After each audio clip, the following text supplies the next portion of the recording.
안녕하세요. 세상을 설명하다 세설TV의 세설입니다. 이번 영상은 12월 11일 뉴스에 발표된 전기 수입에 대해서 다뤄보겠습니다. 세설TV! 동북아 전력망 연결 사업이라고 들어보셨나요? 동북아 전력망 연결 사업은 남한, 북한, 중국, 일본, 러시아가 전력망을 연결해서 한국은 중국, 러시아로부터 전력을 수입하고 일본에 수출하는 사업을 말합니다. 즉, 러시아와 중국에서 만든 전기를 수입해다가 일본에 내다 팔고 탈원전으로 부족해진 우리나라 전력에도 쓰겠다 이런 말입니다. 이 동북아 전력망 연결 사업 자체는 2011년 후쿠시마 원전 사고 이후에 손정희 소프트뱅크 회장이 처음 주장한 이유로 동북아 슈퍼그리드로 불리고 있는 계획인데요. 각국의 이해관계가 전부 다르고 또 가장 큰 리스크인 북한을 통해서 전기를 수입해와야 한다는 현실적인 한계 때문에 진행을 하지 않고 있었습니다. 자, 그럼 이 얘기를 듣자마자 여러분 머릿속에는 이런 생각이 떠오르셨을 거예요. 북한이 갑자기 중간에서 전기를 끊으면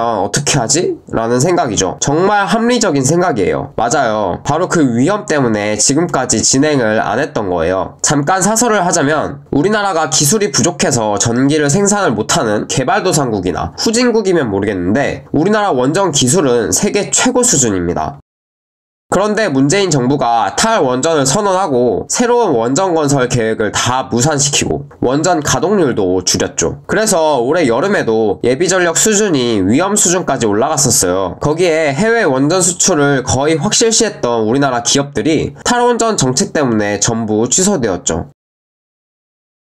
최고 기술을 보유하고 있는 우리나라 기업들도 지금 직원들 전부 내보내고 기계 팔아서 월급 주고 있대요. 여러분, 원전 시장이 얼마 정도 되는지 아시나요? 600조입니다. 600조. 우리나라 한 해 예산이 400조 정도 되는데 한 해 예산의 1.5배예요. 원전 시장에서 우리나라는 최고 기술을 보유하고 있기 때문에 웬만하면 거의 다 먹을 수 있는 시장이에요. 근데 그 시장을 버렸어요. 땅바닥에 패대기 친 거죠. 그리고 이제 와서 전기를 수입하겠다? 이게 말이 됩니까? 돈이 남아 돌아요? 물론 동북아 슈퍼그리드는 탈원전 이전에 얘기가 나왔던 사업이에요. 근데 그때는 우리가 전기를 수출하는 입장이었어요. 전력이 남아 도니까 수출하면 돈도 벌고 얼마나 좋아요. 근데 지금은 수입하는 입장이 되어버린 거죠. 같은 사업이지만 완전히 가불관계가 뒤바뀐 거예요. 자, 그럼 생각을 해봅시다. 러시아에서 수입하는 전기가 가격적으로 저렴하긴 하대요. 다이소처럼요. 그럼 계속 저가의 전력을 공급하면 우리나라 자체 발전소는 가격적인 메리트가 없으니까 점차 줄어들겠죠? 그럼 에너지 의존도는 더욱 올라갈 거예요. 그렇게 의존도가 올라가다가 갑자기 북한이 중간에서 전력을 끊고 협박을 하면 어떻게 될까요?